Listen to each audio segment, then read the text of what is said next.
Let me ask you something strange. What if I told you there's an invisible guest living inside your house right now? One that travels silently from object to object every single day. You can't see it, you can't hear it, yet somehow, through our own daily habits, it manages to travel through your entire home without you ever noticing. And here's the most surprising part.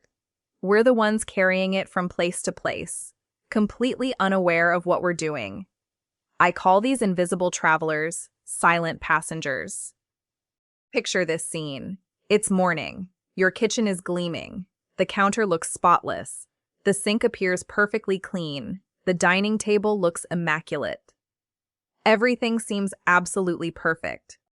But does a home actually become clean just by looking that way? Or do our daily habits determine whether it's truly clean underneath the surface? This is exactly where the real story begins. Today, we're examining 6 habits that seem completely normal on the surface, yet these very habits can unknowingly become the vehicle that transfers germs from one surface to another throughout your entire home. And the final habit might genuinely make you question whether you've actually been cleaning all these years, or simply believed you were cleaning while germs quietly traveled the entire time. What always strikes me as different about Japanese hygiene philosophy is this.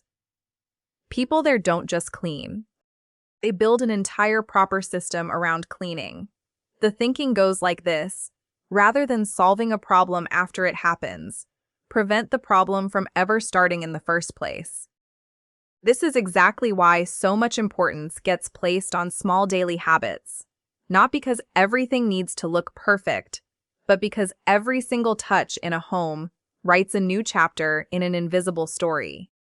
When I started reading the research behind this philosophy, I realized most of these behaviors are things we all do every single day without a second thought. The first habit might be present in your kitchen at this very moment. Picture breakfast being prepared. You washed your hands, grabbed the towel hanging nearby, dried your hands off. A little later, tea spills on the counter, so you grab that same towel to wipe it clean. Then you use it to clean a plate, and finally you wipe down the dining table with it too. Does this scene feel familiar? Many of us do exactly this every single day.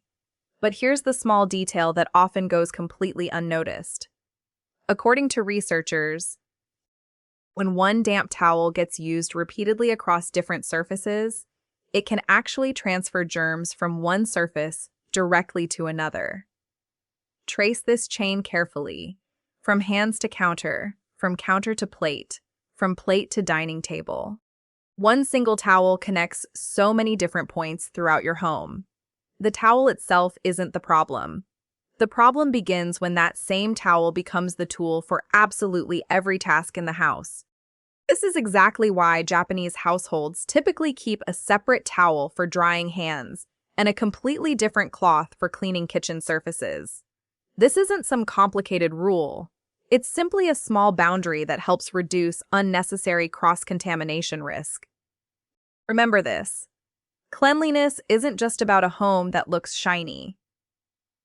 Real cleanliness begins the day we stop seeing objects in isolation and start recognizing the connections between them.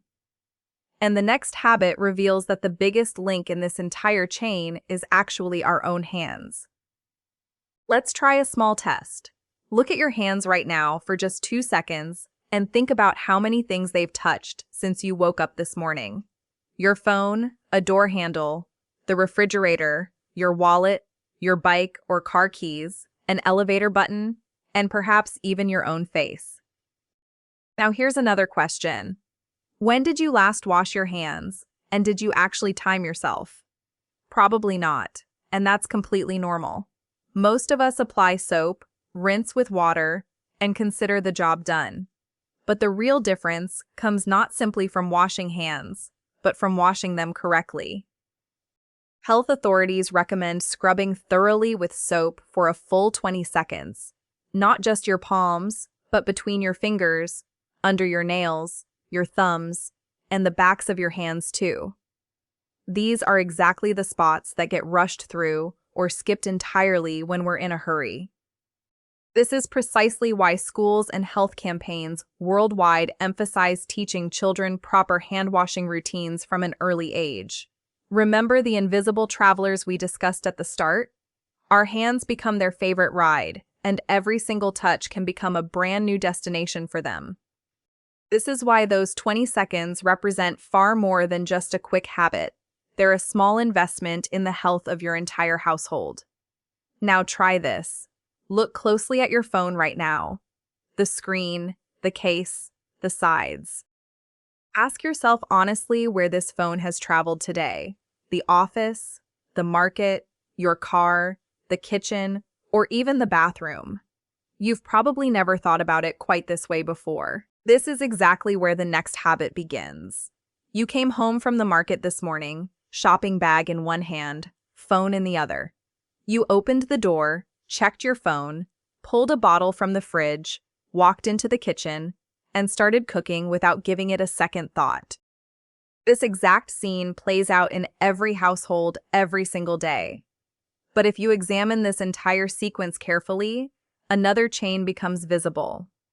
From phone to hand, from hand to refrigerator handle, from there to the kitchen counter, from the counter to your bread.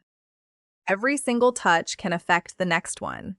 This is exactly why experts advise keeping the objects we touch most frequently throughout the day as part of a regular cleaning routine. Things like phones, remote controls, light switches, and refrigerator handles. These are the busiest touch points in any home, and the more frequently something gets touched, the higher the possibility of germ transfer. The phone itself isn't the problem, but the phone travels absolutely everywhere with us throughout the entire day. The bedroom, the office, the market, the kitchen, sometimes even the bathroom. This is why spending just 1 minute daily wiping down these frequently touched surfaces might seem like a tiny habit, but it can genuinely help reduce the risk of germs spreading. Until today, we might have assumed that every touch simply ends there and then. But the truth is, every touch leaves behind its own unique story, and the day we understand this story, cleaning stops meaning just washing your hands. It starts meaning breaking the entire chain. Let me ask you something small. After brushing your teeth each morning, where do you keep your toothbrush? Near the wash basin, on an open shelf, or right next to the toilet? If you've genuinely never thought about this before, you're certainly not alone. Most of us brush our teeth and place the toothbrush right back without thinking twice, because we assume the toothpaste itself cleans it daily. But the object isn't the only factor. Its location matters just as much. Research shows that after flushing, extremely tiny water droplets remain suspended in the air for a brief period and can actually reach nearby objects. This is exactly why health authorities recommend closing the toilet lid before flushing and keeping your toothbrush stored in a covered holder or cabinet. It's just one small change, but it repeats every single day, and small decisions repeated consistently create major differences over time. Sometimes cleanliness has more to do with placement than with the cleaning itself. Notice something interesting about every habit we've examined so far. None of them require an expensive gadget, an imported cleaner, or renovating your entire home. Just a few small daily decisions. Now, for the habit coming up next, here's a genuine challenge. I guarantee that if I spent just 30 seconds in your kitchen, I could tell without asking whether this particular habit exists there or not. For just 1 second, picture your kitchen sponge right now. Do you remember its color? Its shape? Now answer this honestly. When did you last replace it? If you can't remember, you're certainly not alone. Dishes get washed every day. The sponge sits by the sink, gets used again, and this cycle continues indefinitely. But the sponge itself isn't the real issue. The issue is that it stays damp for hours at a stretch. Research shows that moist environments can significantly benefit germ growth. This is exactly why Japanese households typically squeeze the sponge thoroughly after use and place it somewhere it can dry quickly. But here's the surprising twist. Imagine you used that same sponge to clean your sink, then shortly after used the very same sponge to clean a plate. At that moment, you believed you were cleaning, but in reality, you were simply transferring germs from one surface to another. This is exactly why a kitchen can appear perfectly clean, while the risk of germ spread remains present underneath. Now let's move to the final habit, which might be the single biggest misunderstanding covered in this entire video. And surprisingly, millions of us practice it with genuinely good intentions. This particular habit is meant for cleanliness, yet sometimes it produces the exact opposite result. Before cooking chicken, what do you typically do? Add spices directly or rinse it under water first? If you rinse it first, there's nothing to be surprised about.